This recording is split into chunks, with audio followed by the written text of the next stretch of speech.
In a world where fame and vulnerability collide, one woman's story will forever echo through the corridors of time. A dazzling model turned actress, Rebecca Schaeffer, was destined for greatness. But on a fateful day, destiny took a sinister turn. In the chilling depths of obsession, a man described as a deranged fan shattered the dreams of a promising star. He confessed that his twisted inspiration came from a 1982 People magazine article, a grim tale of Arthur Jackson's horrifying visit to Raging Bull actress Teresa Saldaña's doorstep, determined to snuff out her light. Today, we unravel the threads of tragedy and obsession as we journey through the chilling events that shook Hollywood and pay tribute to a life cut short. This is the chilling story of Rebecca Schaeffer. In the quiet corners of Eugene, in Oregon, beneath the canopy of towering trees, a star was born. On November 6, 1967, the world welcomed Rebecca Lucille Schaeffer, a luminous soul destined for greatness. Born to Jewish parents, Donna Schaeffer, a writer and instructor who taught at Willamette University, and Benson Schaeffer, a compassionate child psychologist, the Schaeffer family embodied love, unity, and a profound connection to their Jewish heritage. In her own words, she once described her family as a three-legged stool, steadfast and unbreakable no matter the distance that separated them. Little did they know that their daughter would one day capture the hearts of millions, leaving an indelible mark on the world. Rebecca's dreams, however, were as diverse as the colors of the world she'd come to embrace. From contemplating the sacred path of becoming a rabbi to the vibrant adventures that lay ahead, her spirit radiated with endless possibilities. The family moved from the cozy embrace of Eugene to the vibrant city of Portland, where Rebecca's journey began. In the hallowed halls of Lincoln High School, she wasn't just a student, she was a shining star excelling both in her studies and social circles. But destiny had a different path. It was her hairdresser who spotted the spark within her and introduced her to Troutman Profiles Incorporated at a tender age of 14. Within a period of time, she found herself gracing department store catalogs as she showcased the latest fashionable outfits for the back-to-school season. Modeling became her passion, her runway to the stars. In her heart, the dream of becoming a rabbi had quietly faded away, making room for a new kind of devotion. In August 1984, Rebecca wrapped up her New York internship at just 16, drawn to the city's vibrant pulse and endless promise. Instead of heading back to Portland to complete her high school education, she boldly chose to remain in the Big Apple, attending the professional children's school while chasing her dreams of modeling and acting. In a whirlwind, she secured her spot as Annie Barnes in the soap opera One Life to Live. The fashion world, however, hesitated due to her height. At 5'7", she stood 2 inches shorter than the average fashion model. Undaunted, she ventured to Japan, hoping for a breakthrough, but unfortunately, things did not go her way as she found a detour back to New York with a newfound focus on acting, which turned out to be the best choice at the time. Her decision led her to settle into the dazzling world of celebrity, where love intertwined with fame as she started dating Brad Silberling, a 23-year-old graduate student studying filmmaking at UCLA who later went on to become a successful director. Well, with fame comes a wave of adoring fans, and Rebecca, too, was not excluded from their passionate devotion. As the fan mail started pouring in, Rebecca's joy was palpable, and she shared her excitement with Judy Crown, a hairstylist who worked on the sitcom My Sister Sam. But Judy, with a sense of unease, cautioned Rebecca not to engage with these tokens of admiration, for she knew all too well that the world could hold its share of unpredictability. In a heartfelt interview with the Television Academy Foundation, She painted a picture of Rebecca as someone strikingly beautiful and irresistibly charming, but still had a little bit of innocence. In 1988, the curtains fell on My Sister Sam, marking a turning point for Rebecca. Her next role in Scenes from the Class Struggle in Beverly Hills, directed by Paul Bardo, showcased a different side, a trendy and stylish black comedy that expanded her horizons. With newfound sensibility, she even auditioned for The Godfather 3. Rebecca was on the brink of a promising acting career when tragedy struck on that very day that she was set to audition for the coveted role of Michael Corleone's daughter in The Godfather 3, a chance that could have transformed her life forever. A man who was an unemployed fast food worker from Tucson in Arizona, driven by an unhealthy obsession towards her, shattered her dreams. The man behind this tragic twist was Robert John Bardo. Robert John Bardo was the son of a former Air Force officer and the youngest of 7 siblings. Growing up in Tucson, he had become the object of relentless physical and psychological abuse during that period. A ticking time bomb is how one teacher described him, haunted by his experiences. At just 13, he had embarked on a haunting journey, boarding a bus to Maine in pursuit of Samantha Smith, the child famous for her letter to Mikhail Gorbachev.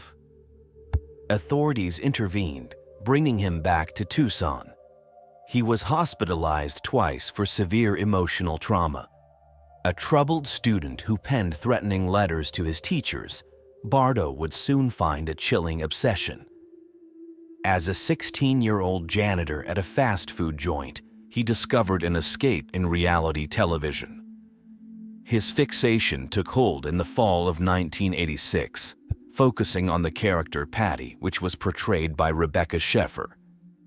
He even transformed his bedroom into a shrine to her and had started writing letters to Rebecca just like all the other countless fans did. When Rebecca responded, deeming his letter the most beautiful whilst drawing a peace sign, a heart, and signing it off by writing with love from Rebecca, it ignited a spark in Bardo.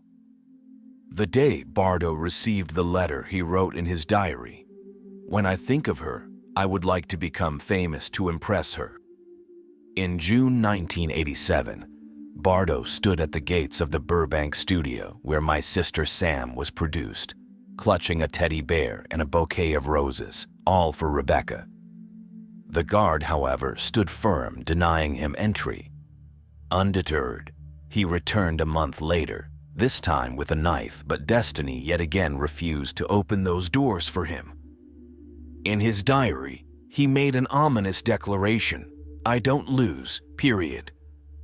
Retreating to Tucson, he watched Class Struggle in Beverly Hills, where Rebecca's intimate scene with a male actor shattered his perception of her innocence. According to him, she had now become one more of the trollops of Hollywood, and in his twisted perspective, he believed it was his duty to discipline what he saw as Rebecca's moral transgressions. He meticulously sketched a diagram of Rebecca's body, marking the spots where he intended to shoot her. He had attempted to purchase a gun, but the owner of the shop refused to sell one to him when he found out about Bardo's history of mental illness. Desperate to acquire a weapon, he turned to his older brother, making a pact to use it only for target practice. An ominous letter to his sister in Tennessee spoke of a sinister determination. "If I can't have Rebecca, then no one will." He boarded a bus bound for Hollywood, hell-bent on tracking her down. Bardo's obsession had escalated. On July 17, 1989, he called Rebecca's agent's office, desperately seeking her whereabouts, but they wisely refused to divulge any information. Undaunted, he took to the streets, thrusting her photo at strangers probing for her address, but had no luck. His determination, however, knew no bounds, so much so that he even parted with $300 to enlist a private investigator's help. The investigator, using DMV records, found her address very quickly, a shocking reminder that at the time, driver's license information was public knowledge. The pieces of this chilling puzzle were unfortunately falling into place and in favor of John. On the eerie evening of July 18, 1989, armed with Rebecca's address, Bardo, donned in a yellow polo shirt, set foot at the building she lived and rang her doorbell. The intercom wasn't working, so she came downstairs to the apartment building's front door, and there face-to-face, she encountered the man she had never expected to see. It wasn't the Godfather script she had been expecting for delivery, but instead was a man claiming to be her biggest fan, bearing a letter and an autographed photo she had previously sent. Following a brief exchange, Rebecca, with a sense of unease, urged Bardo to leave and never come back, firmly closing the door behind her. Bardo reluctantly retreated, leaving an ominous cloud hanging in the air. After grabbing a meal an hour later, he reappeared at her doorstep like a shadow, refusing to fade away. When Rebecca opened the door again, he fired a .357 caliber handgun at point-blank range.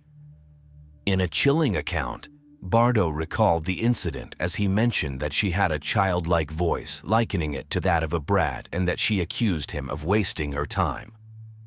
This angered him and he reached for the door, all this while keeping the gun in his bag, and then pulled the trigger, which resulted to her screams.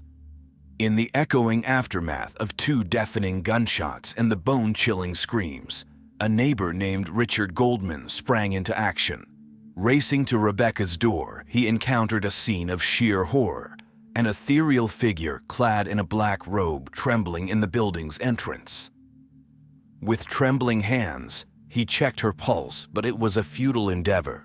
Life had already departed. Her limbs sprawled haphazardly, wedged between the door and its frame. Witnesses had spotted a young man in a yellow shirt jogging up the Hollywood block, where he veered into the walkway and vanished. Rebecca was swiftly rushed to Cedars-Sinai Medical Center, where she fought for 30 agonizing minutes before succumbing to her wounds. Her final journey took her back to her native Oregon, where she found her resting place.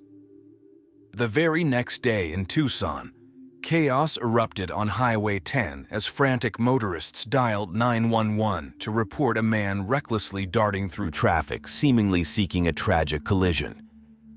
He instantly admitted to Rebecca's murder. Arizona police promptly transmitted his photo to Los Angeles, where witnesses verified his identity. In court, he looked dizzy and disoriented, and he said, "I could probably tell you what I did after I killed her. How I got sick and all, but I don't feel like it." A year post the tragedy, Bardo granted an interview where he mentioned how he was a devoted fan and had perhaps let it consume him. He further claimed that the media had painted him as a monster, which we all agree he is, and that he had one wish, which was to see Rebecca Schaeffer alive again. When news of the murder reached Bardo's sister, she took a crucial step and contacted the authorities about her troubled brother. Soon, he was extradited to California, ready to face the courtroom trial. Bardo's defense attorneys launched a bold argument claiming that his traumatic childhood, which was marked by abuse, had left him with an unstable mental disorder which rendered him incapable of premeditated murder. His brother testified, revealing that Bardo had previously been confined to a psychiatric hospital during his youth. Bardo found himself on trial, prosecuted by the notable Marcia Clark, who would later gain notoriety for her role in the O.J. Simpson case. On October 29, 1991, he received a first-degree murder conviction in a non-jury courtroom, leading to a life sentence without parole handed down by Superior Court Judge Dino Fulgoni. With eyes aflame like sinister neons, Bardo addressed the judge, declaring that the notion that he killed her for fame was utterly absurd. He added that he comprehended the gravity of his actions and didn't think it needed to be compounded by a web of deceit just because she was an actress. On July 28, 2007, during his prison sentence, he endured a vicious attack, leaving him with 11 stabs and puncture wounds, a stark reminder of the consequences of his actions. Bardo is jailed at Avenal State Prison in California, where he spends much of his time drawing celebrities. The tragic murder of Rebecca Schaeffer and the assault on Teresa Saldana catalyzed significant change. Governor George Dickmajian took action, signing a groundbreaking law that barred the DMV from releasing addresses. It also inspired the creation of the first ever threat management team within the Los Angeles Police Department. In 1990, California pioneered anti-stalking legislation, which took effect on the first day of 1991. This pioneering law served as a model, aiding in the conviction of numerous criminals.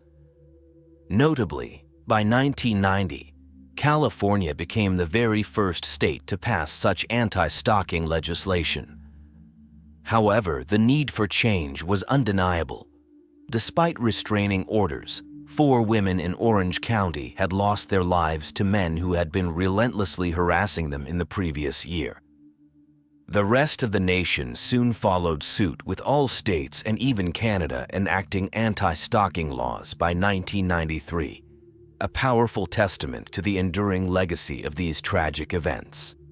As we conclude this heart-wrenching journey, the echoes of Rebecca Schaeffer's tragic fate and the resilience of those who responded to her untimely loss still reverberate.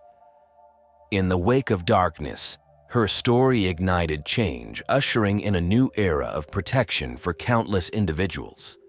She leaves behind a legacy not only as a brilliant actress and model, but above all as an extraordinary human being, forever etched in our hearts. May her memory and legacy forever live in our hearts and minds. How many grams of pure arsenic will kill a human? Is arsenic detectable in autopsy? Top 5 undetectable poisons that show no signs of foul play. These are some of the haunting queries found in the Google search history of a dentist who allegedly murdered his wife in Aurora, Colorado that date back to February 27, 2023. Love, they say, has the power to transform and reveal the best in people and the dark side as well. For 45-year-old dentist James Craig, the dark side seemed to eclipse his 22-year marriage, ultimately leading to the poisoning of his lifelong partner, 43-year-old Angela Craig. This is the grim story of Angela and James Craig. James and Angela Craig, the couple who radiated perfection in the eyes of the public, appeared to have an impeccable marriage and a flawless family. Their story was a beacon of admiration for all. Their social media posts and James Craig's eloquent press release painted a vivid picture of his joyous matrimony to Angela, his partner in life, accompanied by their 6 children, and together they all reveled in the thrill of outdoor adventures, from camping and fishing to exhilarating snowboarding escapades, among others. However, beneath the surface of their seemingly flawless union, and as is often the case in any marriage, lay hidden complexities that bore its share of internal struggles. James, a compulsive gambler, worsened his financial woes with each ill-fated bet. Every attempt to turn his luck around only sent him spiraling deeper into the abyss of losses and debt. His fortune had also dwindled significantly, drained by dubious business ventures and ill-fated forays into the world of cryptocurrency, leaving him drowning in insurmountable debt. In a desperate bid for a quick fix, he had ventured to Las Vegas only to squander $2,000 in a futile attempt to reverse his fortunes. In a shocking revelation to her sister Toni, Angela disclosed that her husband James had driven his dental practice to the brink of ruin, forcing Angela to at times step in and help run the dental practice when James couldn't afford to hire additional staff.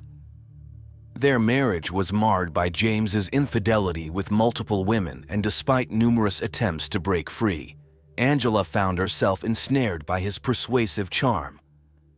The darkest chapter unfolded when James drugged Angela 5 or 6 years ago, confessing it was to prevent her from thwarting his attempt to take his own life.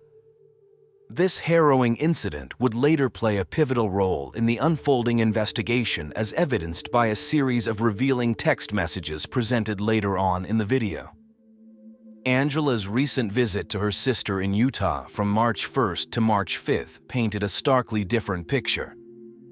She returned home after visiting her sister in Utah from March 1st to March 5th, radiating good health and positivity, a testament to her regular fitness regimen with not a single complaint to be heard.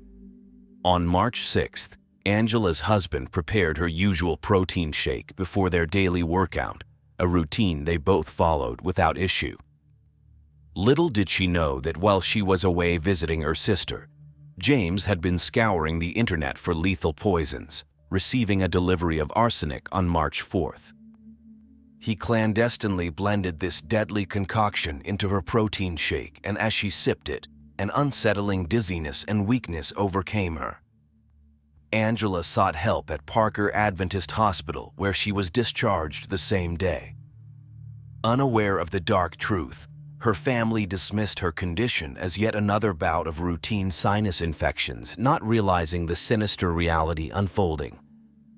On March 9th, she was readmitted to the hospital, her symptoms worsening, and the doctors remained baffled.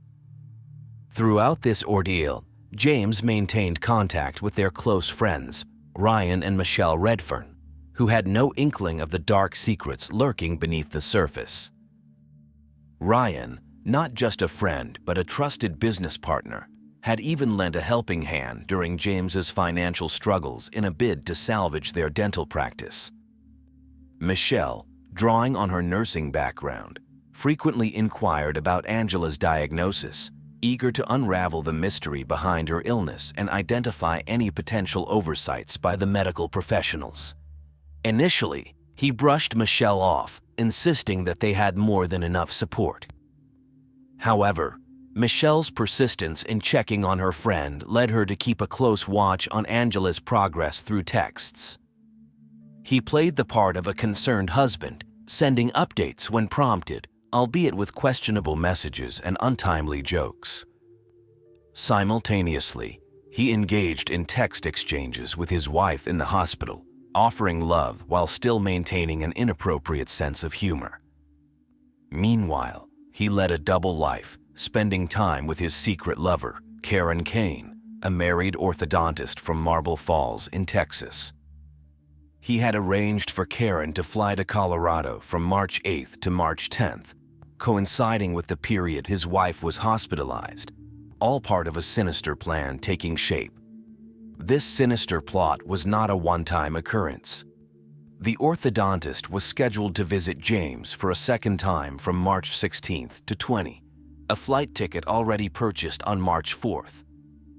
It appeared that this newfound love was the driving force behind James's desire to eliminate his wife from the equation. However, the lover seemed unaware of James's dark deeds despite knowing Angela was unwell and in the hospital. James, instead of displaying genuine concern and support for his ailing wife, sent ill-timed messages filled with desires rather than empathy. Angela, determined to recover, brushed off his advances, focusing on her health. Angela's ordeal took a darker turn when she was released on March 14th, only to be readmitted on March 15th, this time at University Hospital in Colorado, where she was taken by her brother Mark Prey, deepening the mysteries surrounding her illness. James informed the couple about Angela's deteriorating condition, prompting them to rush to the hospital separately from their different locations. In the midst of this, Ryan received a revealing call from the dental practice, uncovering the startling truth lurking behind closed doors. The information uncovered the origin of the sudden mysterious illness that had befallen Angela, who had also already started suspecting foul play. Confronted by Angela's accusations, James responded, "Given our history, I know that must be triggering. Just for the record, I didn't drug you. Back at the dental practice as well, Caitlin, the office manager, recalled a personal package that James had instructed her not to open. The pieces of the puzzle were beginning to fall into place. The discovery unfolded in an unexpected way. Another employee unintentionally unsealed the package that was supposed to remain untouched. It was only a matter of time before Caitlin stumbled upon it, completely forgetting it was James's personal parcel, and peeked inside. She saw inside a biohazard labeled canister with the ominous words, potassium cyanide. On realizing the package was James's, she sealed and returned it to James, who seemed completely unaware of her actions. A Google search brought chilling revelations. Angela's symptoms perfectly aligned with the effects of potassium cyanide ingestion, including vomiting, low blood pressure, and nausea. Suspicion grew like a dark cloud, pointing squarely at James as the prime suspect in a sinister poisoning plot. Caitlin had also perhaps recalled their earlier conversations and pieced together a crucial detail. James told her that he had prepared a protein shake for Angela on the very day her illness began. This revelation deepened the web of suspicion surrounding him. Adding to the intrigue were James's peculiar behaviors, staying late at work on non-working days when no patients were scheduled and sneaking into exam room 9 at the end of the hallway and using a different computer while in the dark than the one in his personal office. The web of deceit was tightening around James, leaving Caitlin increasingly alarmed. At the time, Caitlin didn't dwell on it. James had also confided in her about Angela's accusations of poisoning, a revelation that left her deeply troubled. Sharing her concerns with her colleague Jacqueline set the wheels in motion. Jacqueline calls and promptly informs Ryan about the unsettling information.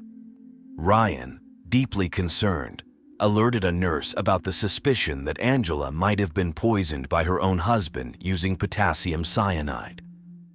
Following protocol, the nurse contacted the police, initiating a critical investigation.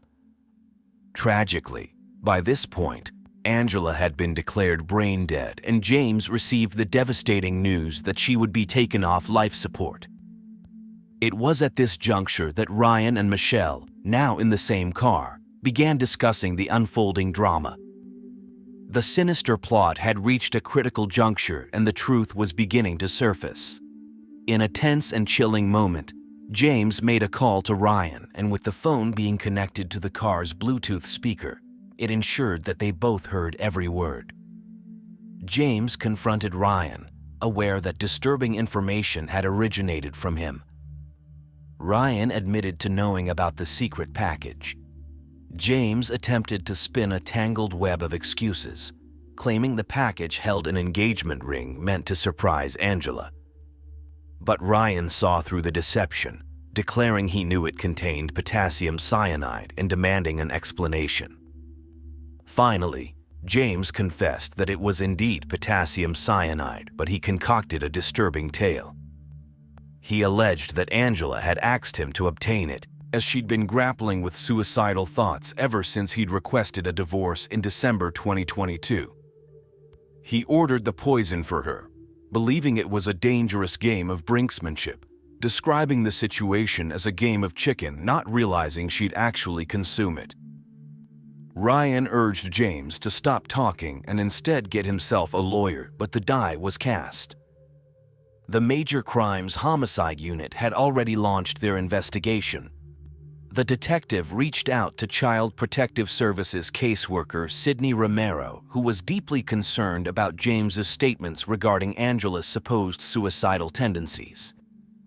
Sydney found James's claims to be highly suspect as they conflicted with reality. He alleged that Angela had deliberately overdosed on opioids multiple times and claimed he had single-handedly revived her without reporting these incidents or seeking professional help. What made this even more dubious was that none of their children had any knowledge of these supposed events despite living under the same roof. Sydney had already previously met with James and the kids, giving her a clear perspective on the family dynamics. The absence of any mention of these incidents raised serious questions about who was weaving a web of deceit and deception. The truth was unraveling and the stakes were escalating. James, realizing he was sinking into a perilous abyss, desperately sought an ally in his dark hour. On the morning of March 16th, he dispatched a series of texts to Ryan, some of which contained the following words. James's desperation to manipulate his friend was palpable, but fortunately his ploy yielded no results. In his text, he even tried to place blame on his friend for the predicament of his kids who were unable to return to the comfort of their home as they had found the police awaiting them at the doorstep. The police, armed with a search warrant, demanded James's phone, Angela's phone, his wallet, and his laptop. He reluctantly handed them over, along with the passcodes. He informed them that his laptop was at the dental office. The police also photographed his credit cards, ID, and driver's license before returning them.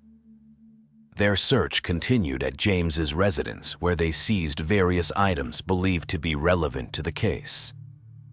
These included assorted protein powders, workout-style shakers, a computer tablet, 2 unmarked bags containing white powdery substances, and a water bottle discovered on the exercise bike in the main bedroom area. Notably, they failed to locate a hard drive that might have contained surveillance data from security cameras. The detectives then proceeded to James's workplace, where they secured his laptop and its password. Inside a small hand vacuum, they discovered a mysterious white substance, a portion of which was carefully collected and taken as evidence. They also retrieved a hard drive from the exam room 9 that James had used suspiciously. Delving deeper into the investigation, they accessed Angela's phone text messages, confirming her conversations with James. His contact was saved as the boy, with a picture of them, and the number matched the one provided by Ryan and Michelle.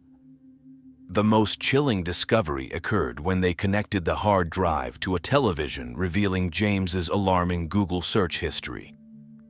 It included the creation of a new email account to conduct searches such as how many grams of pure arsenic will kill a human, which led to a website detailing lethal doses. They also found a search related to whether arsenic is detectable in an autopsy, originating from the Carlson Company. In James's YouTube search history, a series of unsettling titles emerged, including Top 5 Undetectable Poisons That Show No Signs of Foul Play, How to Make Poison, and Top 10 Deadliest Plants, in brackets, They Can Kill You. The investigation had taken a dark and disturbing turn, unveiling a web of sinister research and unsettling intentions.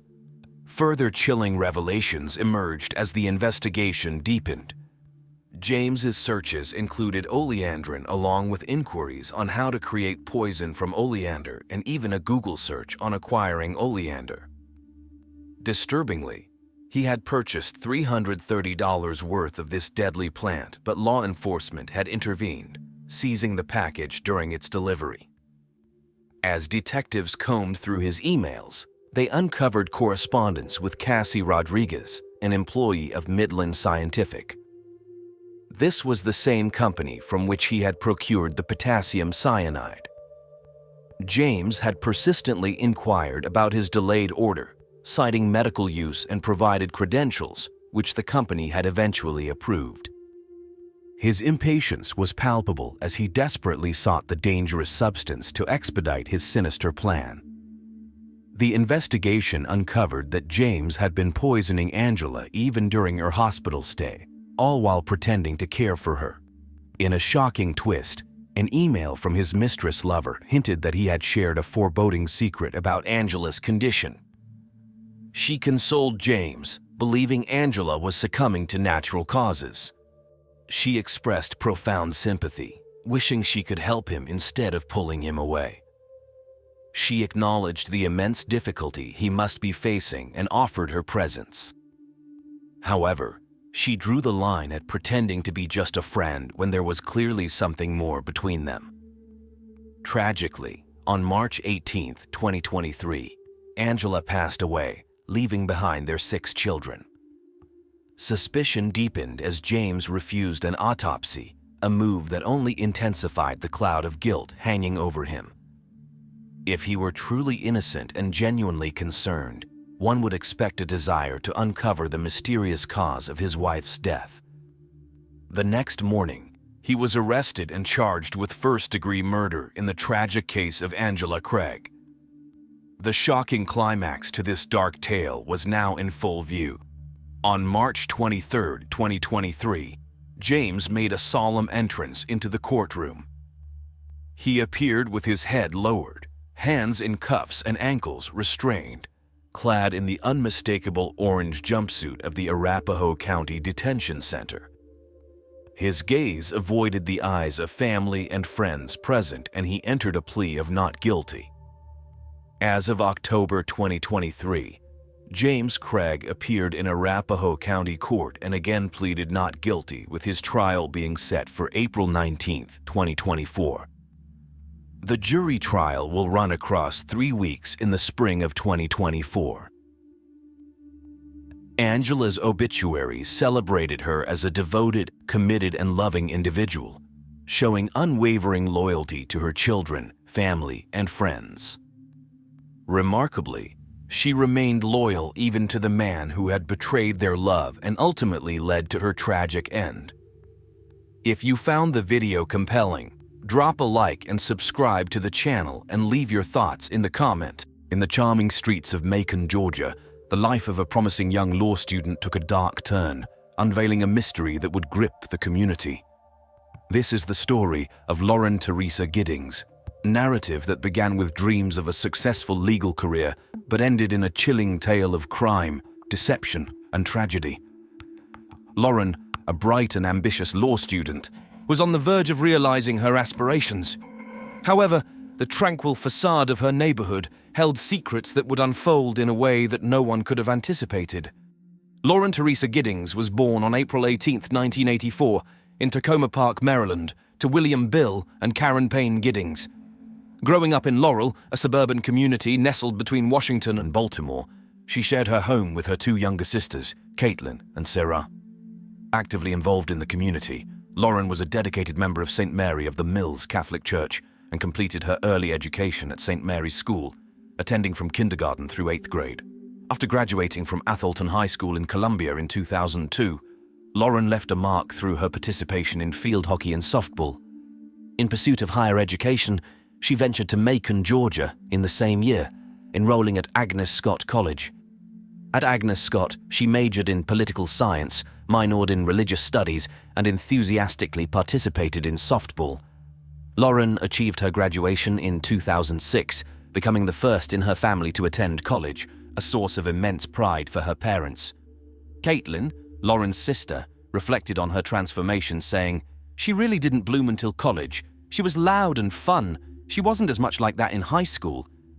It became evident that Lauren's confidence developed with age, and she was evolving into a brilliant, mature woman poised for a successful career.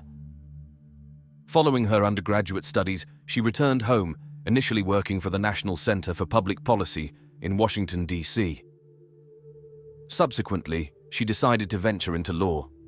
In 2008, Lauren embarked on her legal education at Mercer University's Walter F. George School of Law, where she took on the role of president of the Federalist Society. On May 14, 2011, she achieved her Juris Doctorate degree. Lauren aspired to be a public defender, driven by the desire to assist others. With her signature blonde hair and penchant for wearing pink, Lauren adored animals, particularly her cherished Pekingese dog named Butterbean, who was always by her side. Renowned for her popularity and kindness, friends and family recalled how Lauren consistently went out of her way to befriend social outcasts, possessing the unique ability to see the good in everyone. Perhaps it was this virtue that unfortunately made her the target of an incredibly heinous crime. In June 2011, Lauren found herself eagerly anticipating the future. At 27 years old, she reached a significant milestone by graduating from Mercer University in Georgia after 7 arduous years dedicated to the study of law. The journey had been marked by prolonged stress and intense exhaustion, but Lauren's unwavering determination to become a criminal lawyer fueled her commitment to see it through. With the finish line nearly in sight, there remained one last hurdle: the bar exam. Like many students, Lauren opted to stay in Macon after graduation instead of returning home to Baltimore. Her chosen residence was conveniently located just across from Mercer University, allowing her to immerse herself completely in her studies, free from any potential interruptions. Having recently graduated from law school, Lauren and her friends decided to indulge in one last night of celebration before diving into their bar exam preparations. On the Friday night of June 24, 2011, they gathered at a local bar for a joyous evening. Lauren opted to spend the night at her friend Ashley's house, joining other members of their friend group. During the night, Lauren shared with her friends her unsettling suspicion that she had a stalker. She recounted instances of returning home to find things in her apartment rearranged, a concern she had previously mentioned a year earlier to her sister. On a separate occasion, a friend had informed her of seeing someone spying on her through her window, equipped with a large stick topped with a camera aimed at her second-floor apartment. In an email sent to her boyfriend, David Vandiver, on the night before her tragic demise, Lauren expressed her fear that someone was breaking into her apartment. However, she reassured him that she would be moving out that week and was determined to endure the situation until then. In the same email, she conveyed her feelings of hopefulness and excitement about the future. During the night of celebration, Joe, Lauren's ex-boyfriend and a roommate of Ashley's, was in attendance. Lauren ultimately spent the night in Joe's room, but the details of what occurred behind the closed door remain unknown. The following morning, after the festivities, Lauren left Ashley's house. Although her friends didn't witness her departure, Joe claimed to have seen her leave. Regrettably, that marked the final instance her friends saw or heard from her. In the days following the celebration, a disconcerting silence surrounded Lauren as no one heard from her. Given her close ties with her family and regular communication, they initially attributed her absence to her prior warning that she would be immersed in studying for the bar exam and likely unavailable for the next few weeks.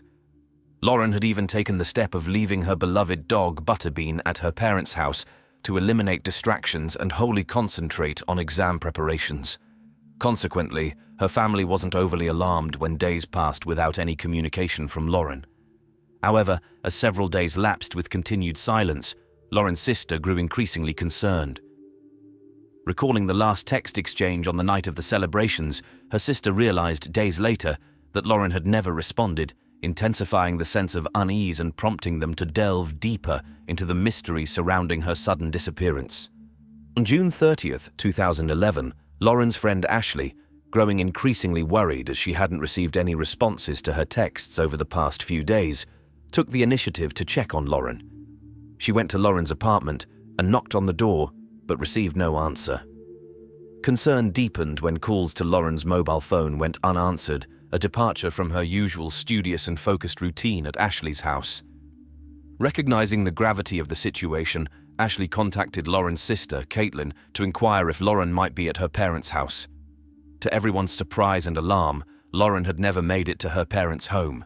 Armed with a spare key to Lauren's apartment, Ashley, accompanied by a few friends, entered the residence. At this point, 4 days had passed without any communication from Lauren. Compounding the concern was the fact that Lauren was scheduled to move to her boyfriend David's place an hour away the next day. Upon entering the apartment, they discovered signs that Lauren had started packing but hadn't completed the task. Her phone, keys, and other personal belongings were left behind, and her car remained parked outside. Ashley and her friends waited for Lauren's return, but to their dismay, she did not reappear. The mysterious circumstances surrounding her absence deepened the sense of unease and raised more questions than answers. Upon discovering Lauren's unsettling disappearance, Ashley promptly contacted Lauren's family to convey the distressing news. Lauren's father, fueled by concern, embarked on an 11-hour drive to his daughter's apartment in a desperate attempt to locate her. Simultaneously, the police were notified, and Lauren's case transitioned into a missing person investigation. Given the circumstances, David, her boyfriend, and Joe, her ex-boyfriend, drew immediate scrutiny as potential suspects, particularly since Joe was the last person known to have seen her. Despite Joe's cooperative stance and assertion that Lauren left early for a pool visit, suspicions lingered. The police delved into Lauren's credit card statements, uncovering an entry fee for a pool at a country club that morning, as well as a receipt from a fast food restaurant later that Saturday night. The investigation took a distressing turn when police examined Lauren's computer and discovered an email she had sent to David. In the email, she expressed her anxiety, believing that someone had attempted to break into her apartment the night before while she was away, an ominous revelation that heightened concerns about her well-being. Upon entering Lauren's apartment, the police encountered an absence of signs indicating a struggle or forced entry, and no items were reported stolen or missing. Despite these initial observations, a sense of foreboding prompted the police to escalate their investigation. Seeking potential evidence, a crime lab tech team was brought in to utilize luminol within the apartment, hoping to detect traces of blood. The critical breakthrough occurred in Lauren's bathroom, where the luminol reacted vividly. The substance illuminated the space like a Christmas tree, revealing blood splatters covering the bathtub, smeared across the floor, and sprayed up the walls. This distressing revelation left the police with a chilling realization. Their search was no longer for a missing person, but for a potential crime scene involving a body. While at the location, detectives were struck by an unpleasant odor, prompting one of them to remark, "While we were standing there, the wind started to turn. Immediately, I smelled an odor that I was familiar with. We all smell things in life that smell bad, and that of a body, or a decomposing body, is one of the worst things you'll smell, but it has a very distinctive smell." Following the unmistakable smell of death, the detectives traced it to a sizable barrel containing 2 trash bags. The first bag contained only refuse, offering no breakthrough. However, the second bag held a gruesome discovery, the torso of a white female. The body, wrapped in plastic, had been dismembered, with the head, legs, and arms missing. Faced with this horrifying scene, the police opted not to immediately inform the family, as they hadn't conclusively identified the remains as belonging to Lauren Giddings. Unfortunately, news of the torso's discovery leaked to a media outlet, sparking widespread awareness. Subsequent DNA analysis later confirmed the tragic truth. The body indeed belonged to the law student, Lauren Giddings. The brutal murder of a cherished member of the Mercer Law School community was shocking in itself. However, as friends began to share their accounts, a disconcerting pattern emerged. Recollections surfaced, revealing that Lauren had, with a sense of unease, hinted at being stalked over the past year. In conversations with friends, she confided in the unsettling belief that someone was covertly observing her in her apartment, going so far as to rearrange things when she was away. These revelations added an alarming layer to the tragedy, underscoring the distress Lauren had experienced leading up to the heinous crime. As news spread that most of Lauren's body had been discovered, a wave of panic swept through the community, amplifying concerns that a potential killer was in the vicinity. Reporters descended upon the apartment complex, seeking interviews and adding to the growing unease. Responding to the escalating situation, the police expanded their initial search from the immediate neighborhood to a radius of 10 blocks around the apartments, hoping to uncover crucial clues to solve the homicide. Over the following week, the search extended to various locations, including in and around the apartments, along the Okmulgee River, at McConn's landfill, and in drains and sewers near the crime scene, all in a desperate attempt to locate the missing body parts. With 16 apartments in the block where Lauren resided, news stations swarmed the crime scene, eager to gather information. Among those interviewed was Stephen McDaniel, Lauren's next-door neighbor and fellow law student. Though perceived as somewhat eccentric, Stephen appeared genuinely concerned for his neighbor and classmate during the interviews. During a field interview, a reporter questioned Stephen about his reaction to the discovery of a body in the area, and his response was nothing short of peculiar. Upon hearing the word body, Stephen entered a disoriented state, repeating the word while blinking and staring off into space. Concerned by his unusual reaction, the police decided to bring him in for questioning. Throughout the interrogation, Stephen remained dissociated for a considerable period. When the police requested to inspect his apartment, Stephen consented. During the search, they uncovered a stack of condoms in his dresser, a discovery that contradicted his previous claim to investigators that he was a virgin saving himself for marriage. In response, Stephen asserted that he had stolen the condoms from various apartments he had burglarized. Consequently, the police detained him on burglary charges. Further investigations revealed that Stephen possessed a master key to all the apartments in the complex, including one for Lauren's residence. In a startling turn, the police discovered a hacksaw in the maintenance room with traces of Lauren's blood on it. The maintenance man, when interrogated, claimed no knowledge of the saw. Subsequently, the police found the hacksaw's packaging in Stephen's apartment, leading them to suspect that, with his master key, he had planted the hacksaw in the maintenance room. In addition to the alarming discoveries, the police stumbled upon a pair of panties belonging to Lauren during their search of Stephen's apartment. Further intensifying the evidence against him, they uncovered numerous disturbing internet blog posts written by Stephen, detailing themes of torture and violence towards women. To compound matters, a flash drive was found containing explicit child pornography. The investigation revealed that Stephen possessed a trove of Lauren's photos on the flash drive, coupled with evidence suggesting he frequently visited her social media pages. His search history depicted a disturbing pattern, wherein he engaged in viewing violent pornography while simultaneously perusing Lauren's pictures on social media. The extent of his obsession became clearer when the police managed to recover deleted footage secretly filmed by Stephen, capturing moments of Lauren's life from an external vantage point.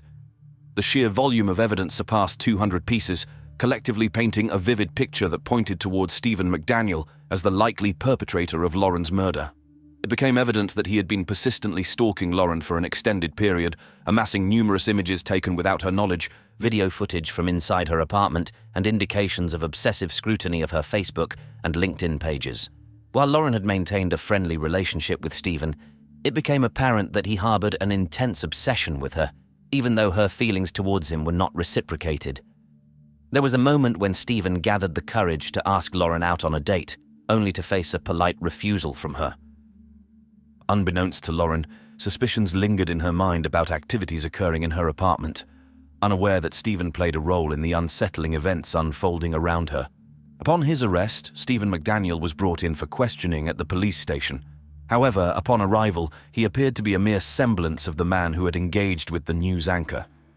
Throughout more than 2 hours of interrogation, he remained in a trance-like state, offering minimal responses and consistently denying any involvement. While some suspected this behavior to be an act, others pondered the possibility of him experiencing a mental breakdown.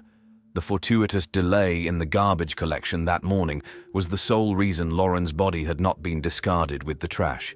During his interview, Stephen, seemingly unaware of this delay, mistakenly believed that Lauren's body had already been disposed of, alleviating the urgency of the situation in his mind. In August, a mere month after the discovery of Lauren Giddings' remains, Stephen McDaniel faced first-degree murder charges. Despite maintaining his innocence for several months, he eventually altered his plea from not guilty to guilty, recognizing the overwhelming evidence against him. During the trial, Stephen attempted to mount his defense, asserting that his rights were violated during his arrest. Drawing on his legal education, he accused the police of employing improper interrogation techniques and intimidation, and claimed to have been denied adequate medical care while asserting that he was insulted and yelled at. As part of the plea deal, Stephen agreed to provide the court with a detailed account of the events on the night of Lauren's murder. In exchange for his cooperation, the charges related to child pornography and burglary were slated to be dropped. In his confession, Stephen detailed that on the fateful night, he waited for Lauren to fall asleep before using his master key to enter her home around 4:30 a.m. Once inside, he silently entered her bedroom and stood observing her as she slept. However, an unfortunate creak from a squeaky floorboard startled Lauren awake when he approached her bed. Stephen recounted, "Lauren saw me and said, very calmly, 'Get the f*** out.' He continued to describe how, in response to her resistance, he grabbed her around the throat, leading to both of them tumbling from the bed to the floor. During the struggle, Lauren's attempt to escape resulted in her legs and lower body becoming wedged under the bed, thwarting her efforts to get away or kick him. Despite Stephen's attempt to present a version of self-defense, the compelling evidence and his admission to the murder were sufficient for both the jury and the judge to render a verdict. Additionally, Stephen disclosed that he had repeatedly asked Lauren out, and each time she rejected his advances due to being in a happy relationship and lacking any romantic interest in him. Unable to cope with the rejection, he began to hatch a sinister plan for the horrific murder. Amid the assault, Stephen had concealed his identity with a mask, but during the struggle, Lauren managed to remove it, revealing his face. Upon recognizing him, she uttered, "Stephen, please stop." Regrettably, her plea went unanswered. Stephen recounted that it took approximately 15 minutes for Lauren to succumb to the attack. After her demise, he dragged her lifeless body into the bathroom, exited her apartment, and returned to his adjoining residence. During the entire day, he occupied himself on the internet before revisiting Lauren's apartment in the evening, armed with a hacksaw.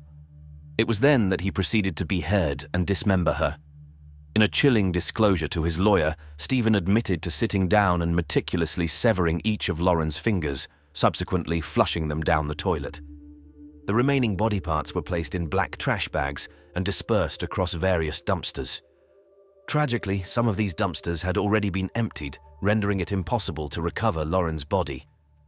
In attempting to discern the motive behind the attack, it became evident that Lauren was scheduled to relocate from her apartment the following day. This impending move meant that Stephen would no longer have her presence in his life, an outcome he seemingly could not bear. On April 21, 2012, Stephen McDaniel was convicted and handed a life sentence, with the potential for parole after 30 years. Despite his attempt to appeal the sentence in 2018, the Richmond County Superior Court dismissed his appeal. He is slated to be ineligible for parole until the year 2041. Lauren's untimely end left a profound impact on her family and friends. The pain they carry serves as a somber reminder of the heinous crime that shattered the peace of their community. In the aftermath, the community came together to support one another, to remember Lauren's vibrant spirit, and to advocate for safety and awareness in the face of the unexpected. The Lauren Teresa Giddings story is a powerful testament to the resilience of a community in the face of darkness. May her memory inspire conversations about safety, trust, and the collective responsibility we bear for the well-being of those around us. In the serene setting of Middlesbrough, England, a picturesque town, the illusion of an ideal marriage masked a grim and malevolent truth. Enter the narrative of Jessica Patel and Mitesh Patel, a saga intertwining love, treachery, and a sorrowful crime that would plunge the community into a state of disbelief and shock. Jessica, a devoted pharmacist renowned for her compassion and work ethic, and Mitesh, her spouse, projected an image of contentment and stability in their shared life. However, beneath the veneer of marital bliss lurked undisclosed conflicts and a complex network of deception that would ultimately lead to a harrowing act of violence. Jessica Patel, the eldest child of Jai Patel, entered the world on 16 September 1983 in Leeds, a town nestled in the historic region of West Yorkshire. She was raised in a traditional Desi extended family of 12 members. Despite their modest middle-class lifestyle, the family shared a deep bond of love. Divya Patel, her sister, fondly recalls Jessica as a lively and humorous individual. From a tender age, Jessica displayed nurturing qualities and harbored dreams of pursuing a career as a pharmacologist. Mitesh Patel, who was 3 years older than Jessica, shared the same pharmacology course with her at Montfort University. Their initial connection stemmed from encounters at community gatherings where their similar backgrounds and mutual understanding sparked a blossoming romance. Mitesh portrayed an ideal image of a partner, surprising Jessica with romantic gestures and adorable gifts. However, their relationship faced a hurdle when Jessica's mother received a devastating diagnosis of terminal cancer. Jessica understandably chose to be with her mother during her final moments, causing a strain on her relationship with Mitesh.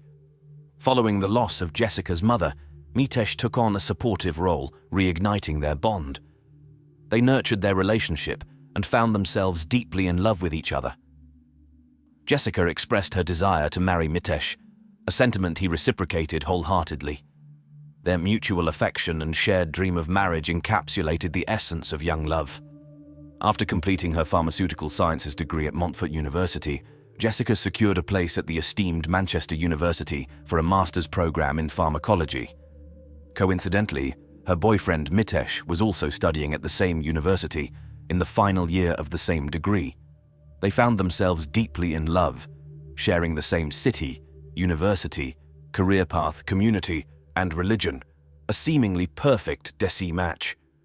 However, when Mitesh sought Jessica's father's approval for their marriage, he faced a direct refusal.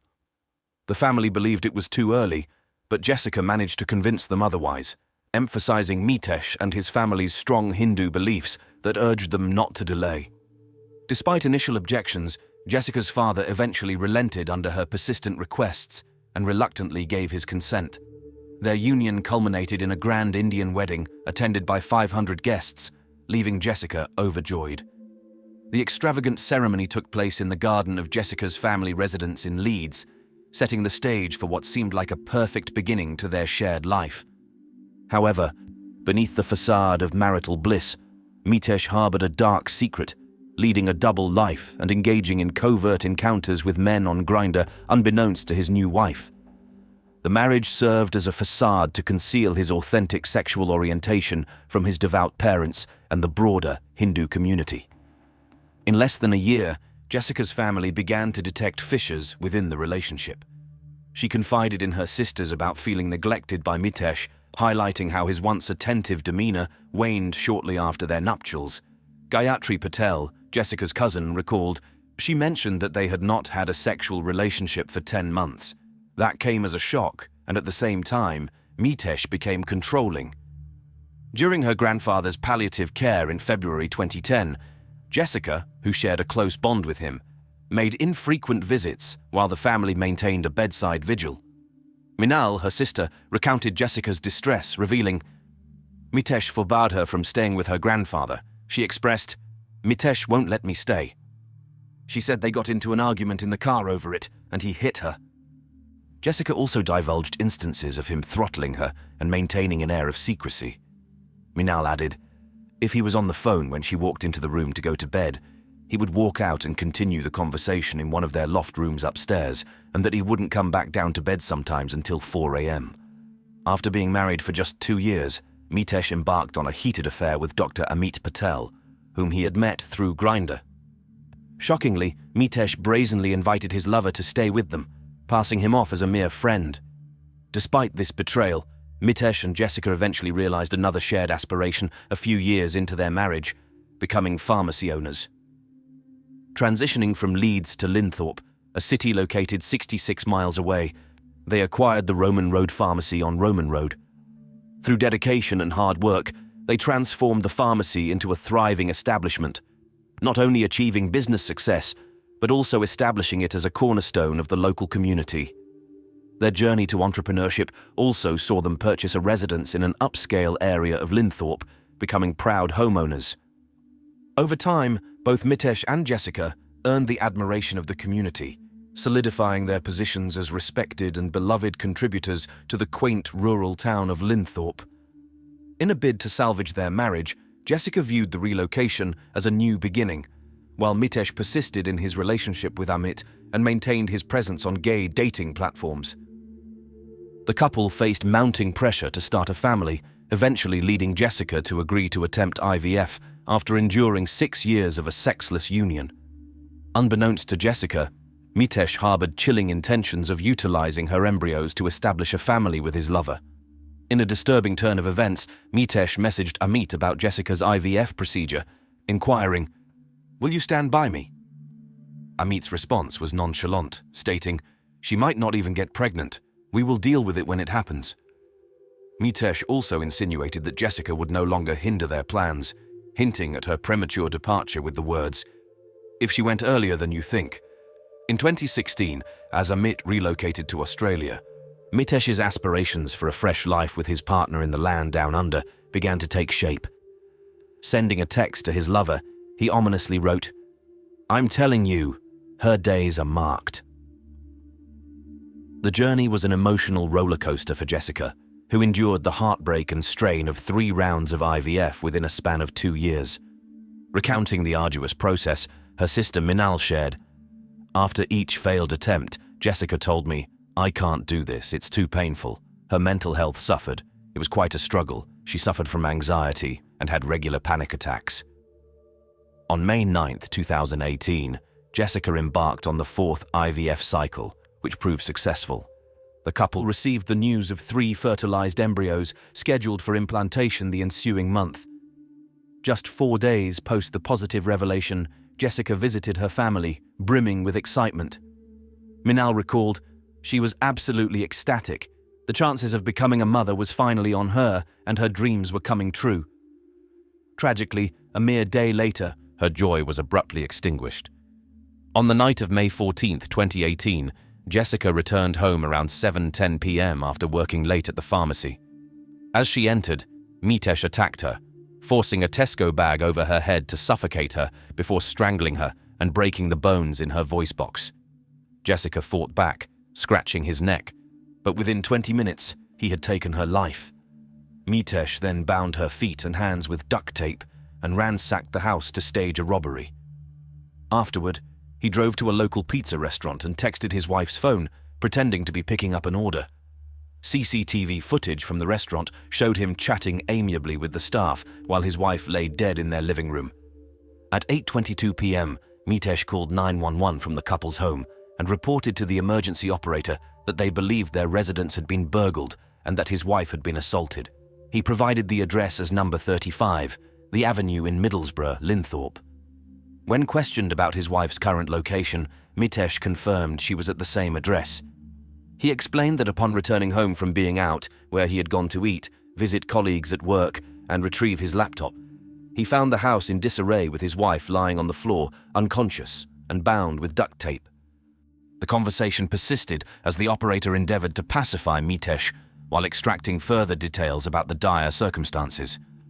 Mitesh narrated the scene within the house, elaborating on Jessica's condition with duct tape restraining her and rendering her unconscious. Urged by the operator, Mitesh recounted the gravity of Jessica's breathing distress. Upon confirming her inability to breathe, the operator provided reassurance of imminent assistance. The call concluded with Mitesh's desperate pleas for Jessica to regain consciousness and his request for the operator to notify his father-in-law about the unfolding tragedy. Tragically, Jessica was declared deceased at the scene, leaving Mitesh shattered.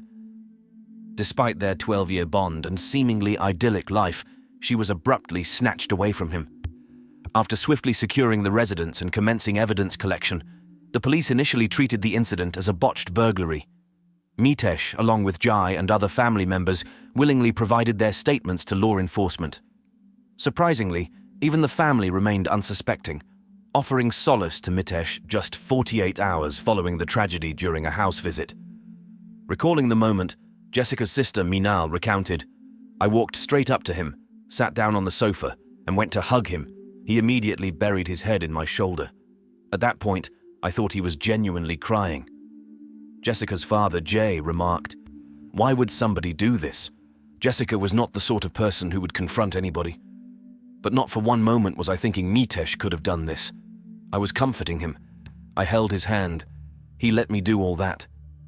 Despite these interactions, the autopsy results disclosed that Jessica's cause of death was asphyxiation, indicating oxygen deprivation in her bloodstream. The presence of neck injuries confirmed she had been strangled.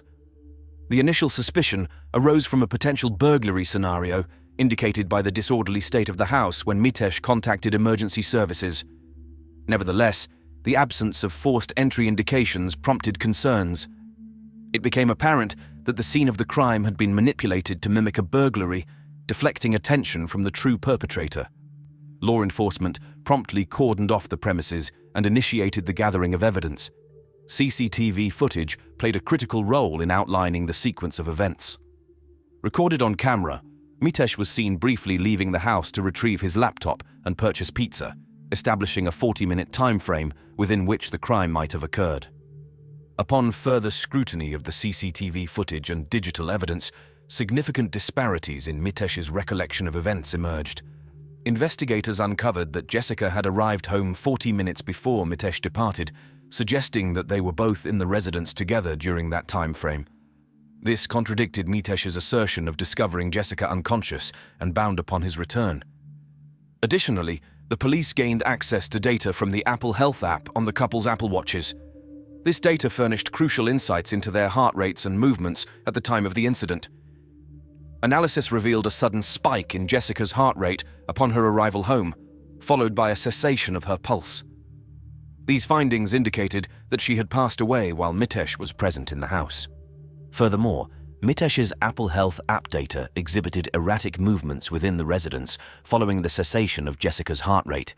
These actions correlated with the staged burglary setup, implying that Mitesh was attempting to fabricate the presence of an intruder and conceal his role in the incident.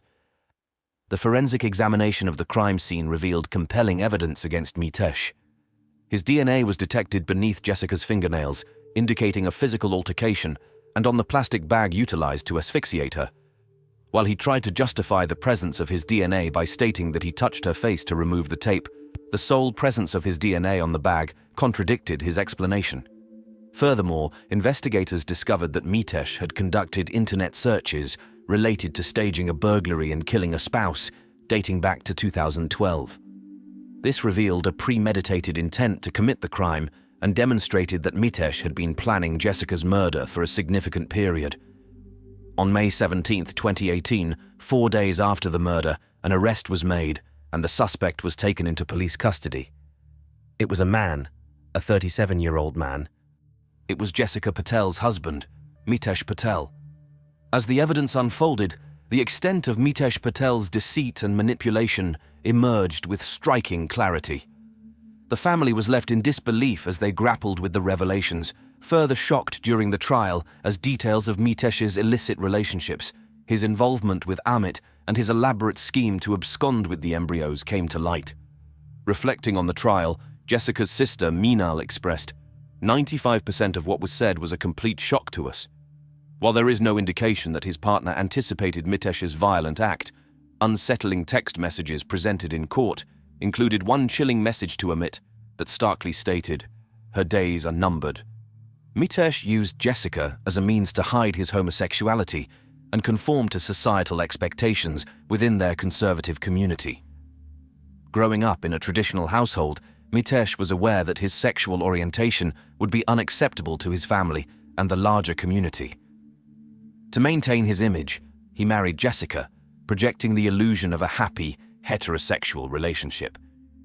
However, once they were married, his true nature emerged. Beneath the facade of a happily married 37-year-old pharmacy owner lay a deceitful, promiscuous, and abusive man who was living a lie. Throughout their marriage, Jessica unearthed Mitesh's clandestine engagements on the homosexual dating platform Grindr and directly addressed the issue. She had intercepted his conversations with other men and was cognizant of his unfaithfulness within their union. Mitesh deliberately underwent treatment to diminish his sperm count. This deliberate action aimed to reduce the likelihood of impregnating Jessica during their intimate encounters. By diminishing his sperm count, Mitesh actively sought to avert conception and pursue his hidden agenda of abstaining from parenthood with Jessica.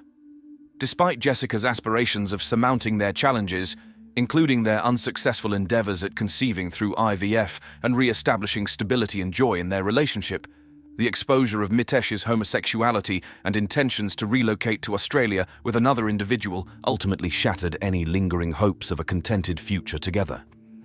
Moreover, Mitesh exhibited a recurring pattern of abusive conduct towards Jessica.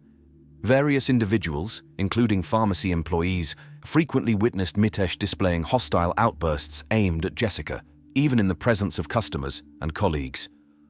These episodes often left Jessica visibly distraught as Mitesh would forcefully shut doors, hurl objects, and kick the base of the island in the dispensary. In terms of physical mistreatment, employees also noted Jessica's impaired mobility, with Jessica disclosing to them that she had sustained a bruise on her leg due to Mitesh throwing his mobile phone at her, resulting in the injury. Despite these adversities, Jessica remained steadfast in their marital relationship, potentially motivated by her affection for Mitesh and her yearning to establish a family. The trial of Mitesh Patel commenced on November 13, 2018, at Teesside Crown Court, where the prosecution put forth a case characterized by its unsettling intricacies. They unveiled that Mitesh had engaged in extramarital relationships with other men, leading a dual existence, one portraying him as a devoted spouse and esteemed pharmacist, and the other concealing his true identity as a homosexual individual plotting to embark on a fresh journey with his boyfriend in Australia. Additionally, the prosecution disclosed Mitesh's intention to utilize Jessica's cryopreserved embryos to conceive a child with his partner, Dr. Amit Patel. Mitesh had fostered a romantic bond with Dr. Amit and strategized a relocation to Australia alongside him, intending to utilize the insurance payout from Jessica's demise, valued at nearly £2 million, to finance their new chapter. The prosecution contended that Mitesh had meticulously orchestrated Jessica's murder over an extended period, delving into internet research on methods of perpetrating the act. The defense maintained Mitesh's innocence, arguing that the evidence against him was based on circumstances and lacked direct proof of his involvement in the crime. They contended that an unidentified perpetrator was responsible and that Mitesh was being falsely incriminated. Following a 3-week trial, on December 4, 2018, the jury delivered their verdict. Mitesh Patel was convicted of murdering his wife, Jessica Patel. Justice James Goss, the presiding judge, imposed a life sentence with a minimum term of 30 years. During sentencing, Justice Goss remarked, "You have no remorse for your actions. Any pity you have is for yourself." He also noted, "You were an accomplished liar and continued to lie, including in your evidence to the jury." The community was stunned by the verdict, with many acquaintances of Mitesh and Jessica struggling to come to terms with the revelation of Mitesh's deceitful facade and the chilling act of violence he committed against Jessica, whom they had viewed as a harmonious couple. Jessica's family experienced profound devastation as they mourned the loss of a cherished daughter and sister. The individual they had welcomed into their family circle, believing in his trustworthiness, had shattered that trust in a profoundly shocking manner. In their statement, they expressed, "Jessica was our life. She had a bright future ahead of her. She was taken away from us in the cruelest of ways." Jessica's premature passing left an irreplaceable void in the hearts of her loved ones, acquaintances, and the wider community. Their anguish and mourning stand as a poignant tribute to the vibrant and empathetic life that was abruptly extinguished.